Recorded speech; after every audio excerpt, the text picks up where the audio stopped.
वहां पे आज भी हालत खराब है। इसीलिए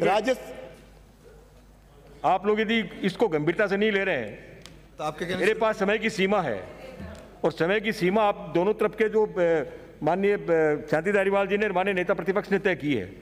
तो इसका मतलब ये हो गया कि आप तो जो मर्जी है सो बोलेंगे, और लास्ट के जो लोग बैठे रहते हैं बोले और बाहर निकले, बोले और बाहर निकले, लास्ट के जो सदस्य बैठे रहते हैं वो इंतजार करेंगे। प्लीज प्लीज सहयोग करें मेरा सभी, प्लीज आप बिराजिए, आपको इंटरव्यू नहीं कर रहा हूं मैं, बिराजिए, आप बिराजिए। आसन आप सब लोग समय की सीमा का ध्यान रखेंगे तो आपको सबको सहयोग करेगा। समय की मर्यादा है, समय यदि बंधना का स्थिति होती तो मैं जो है बांध देता समय को, और आपको जितना आप बोलना चाहते उतना आपको मैं इजाजत देता। समय की अपनी सीमा है, आप बोलेंगे, लास्ट में जो लोग बैठे रहेंगे वो नहीं बोल पाएंगे तो मुझे भी पीड़ा होगी, उनको भी तकलीफ होगी कि वो भी अपनी तैयारी करके आए हैं। इसलिए मुझे बार बार आपको टोकना पड़ता है। मेहरबानी करके 5 और 7 मिनट में अपनी बात समाप्त करें, और ये सहयोग आप देंगे तो जितनी समय की सीमा पर तय की उसमें आराम से जो है समय कार्यक्रम हो जाएगा। प्लीज सहयोग करें। श्रीवास देवनानी। आप कहें 3:06 हुए हैं। माननीय सभापति महोदय, अभी चिकित्सा मंत्री जी ने अपने वक्तव्य में खूब अपनी पीठ थपथपाई। हमारी सरकार ने कोरोना को रोकने में बहुत सारे काम किए, लेकिन इस समय जब उन्होंने भीलवाड़ा मॉडल की चर्चा की, भीलवाड़ा मॉडल के बाद आज ये 1600 से ज़्यादा संक्रमित मरीज हैं, लेकिन वह आप जयपुर और जोधपुर में क्यों नहीं, जोधपुर में 10,000 से ज़्यादा के करीबन संक्रमित मरीज हैं, जरा उस मॉडल की सराहना करें। दूसरा बिंदु, आपने कहा कि राजस्थान में एक भी भूखा नहीं मरा, ये सत्य है। राजस्थान नहीं, पूरे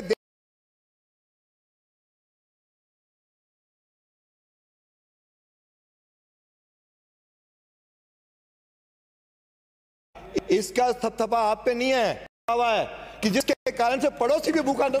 और उसके साथ दूसरा यदि श्रेय है तो माननीय मोदी जी को। 1000 टन गेहूं नहीं मिला आपको, सेंसर गेहूं टन मिला, पैसे मिले आपको, 18,000 मेडिकल क्षेत्र में पैसे मिले आपको, जो है जीएसटी के पैसे मिले आपको, डीएमएफटी के पैसे यूज करने का अवसर मिला, तो आपके पास पैसों की कोई कमी नहीं थी।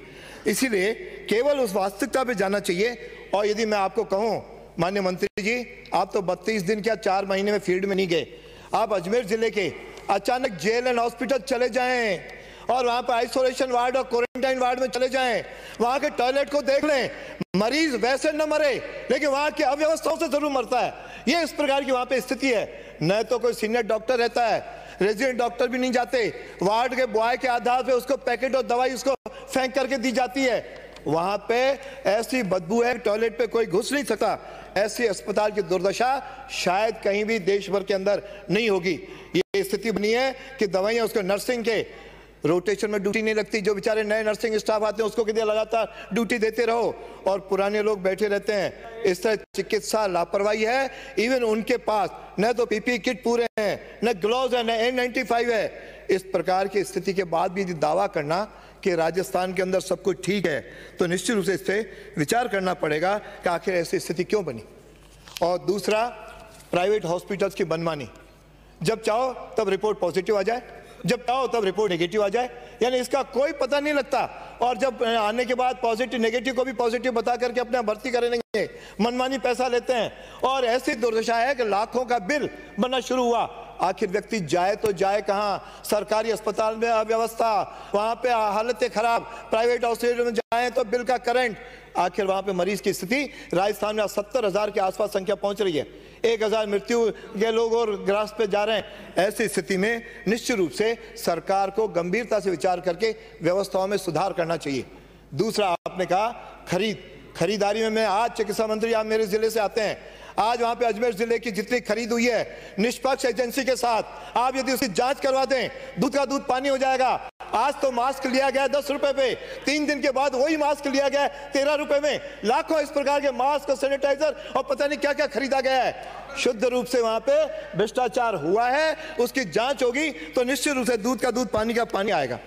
जहां तक मैं आर्थिक प्रबंधन की बात करूं, इस आर्थिक दृष्टि से आपने जिस प्रकार की व्यवस्था बनाई, आपने आज हमारे स्कूल के अभिभावक परेशान हैं, लगातार प्राइवेट मैनेजमेंट उनको फोन कर रहे हैं, फीस जमा कराओ, 3 महीने 4 महीने से धंधा बंद, आए नहीं, और प्राइवेट मैनेजमेंट वाले उनको बुक्स और लापरवाही कर रहे हैं। शिक्षा मंत्री जी का एक वक्तव्य आ जाता है, 3 महीने तक फीस स्थगित की जाती है।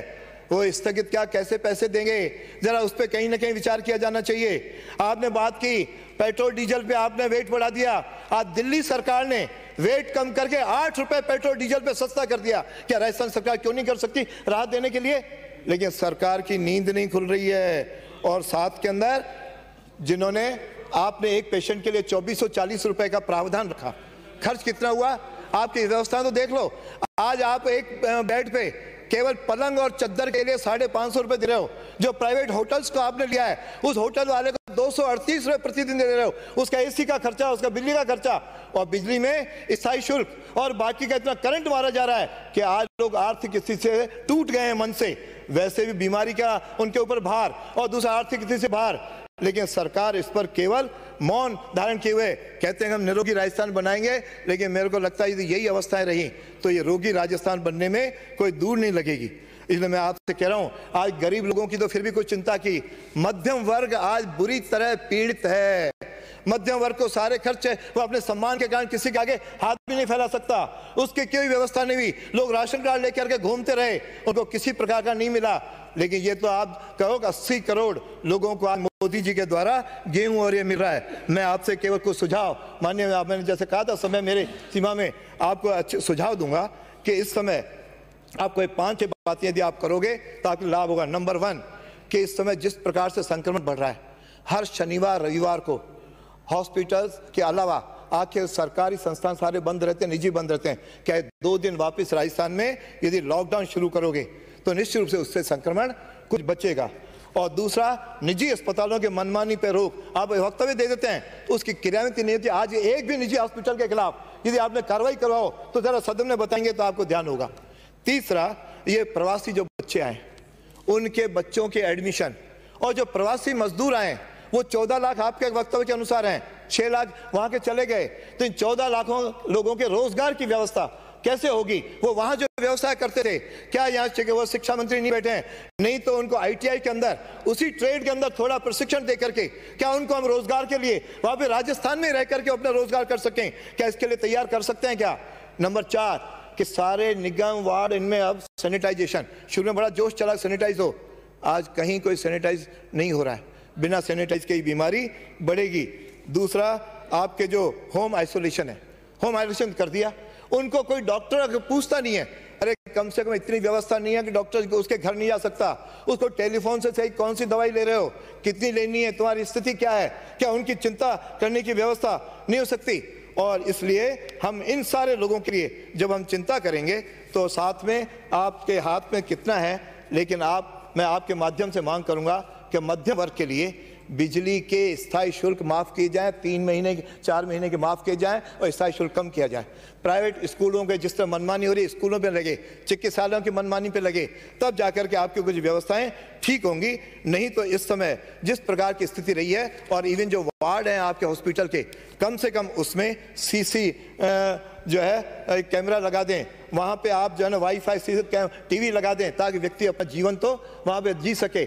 नहीं तो वहां के वैसे नहीं रहो, वैसे परेशान, इधर वैसे परेशान न होकर के सारा स्थिति उसकी इतनी दयनीय है माननीय सभापति महोदय, जिसके कारण से आज सारा राजस्थान परेशान है। हम वाहवाही न करके वास्तविकता पे दुखी को सहायता मिले और गरीबों को, मध्यम वर्ग के सबकी चिंता करो। और इससे ये जब तक चिंता नहीं करेगी सरकार, तब तक यहाँ की स्थिति सुधरेगी नहीं। और आपने कहा 40,000 का इंजेक्शन है, ये तो बताओ कितनों को लगा? मुझे नहीं लगता अजमेर में किसी को लगाओ। केवल ये भी एक प्रकार के इंजेक्शन रखे हुए हैं, लेकिन गरीब को नहीं मिलता। उसकी जिसकी अप्रोच होगी उसको भले लग रहा हो। आज वास्तव में गरीब की चिंता करो। आप मेरे जिले से आते हैं, ये आप पे हमारा हक है। आप 5 महीने के अंदर एक भी बार अजमेर आकर के न किसी को संभाला, न हमसे कोई पूछताछ की। यदि इस पे यदि आप मॉनिटरिंग करोगे, आप ही नहीं करोगे तो नीचे के अधिकारी नहीं करेंगे। इसलिए नीचे के अधिकारी मॉनिटरिंग करें, ये व्यवस्था सुधर सकती है। आपका और मेरा सबका उद्देश्य है कि एक भी मृत्यु न हो, संक्रमण तुरंत रुके। तो इसके लिए प्रभावी कदम भी उठाने की आवश्यकता पड़ेगी। आपने समय दिया, बहुत बहुत धन्यवाद। जय हिंद, जय भारत। श्री जगदीश चंद्र।